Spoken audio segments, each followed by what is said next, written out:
ሰሞኑን እንግዲህ አይታችኋል ማህበራዊ ሚዲያ ላይ ሽሮ በየአይነቱ ያቀርቡና ስለነበረን ጊዜ እናመሰግናለን። ሽሮ ለመሰናበት አይደለም ፋሲካን የመጣ ነው፣ ሞትን ለመሰናበት ነው።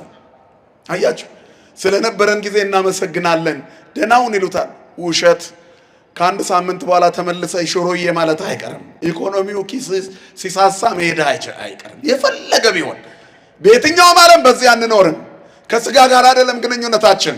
እኛ ስጋውያን አይደለንም፣ መንፈሳውያን ነን። እኛ የማንን ወገኖች?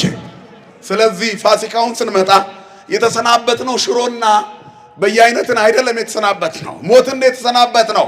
ሕያው ከሙታን መካከል የለም። ሞትን የተሰናበት ነው።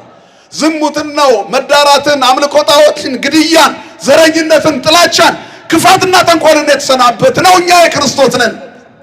ክርስቶስ የኛ ነው። አሁን እኛ የትንሣኤ ልጆች ነን። የሞት ሎሚው የሞት ጉልበት ሎሚው ፈሷል በእኛ ሞት በቁመናው እኛ ፊት አይታይም። ሞት ሆይ መውጊያ የት አለ? ሲኦል ሆይ ድል መንሳት የት አለ? በሚል በክብር ማዕረግ የምንቆምበት ቦታ ላይ ነው ያለነው። ማን ይመስገን?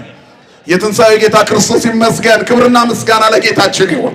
ስለዚህ የኛ ጌታ ተነስቷል። ሞትን አሸንፎ ተነስቷል። መቃብሩ ባዶ ነው።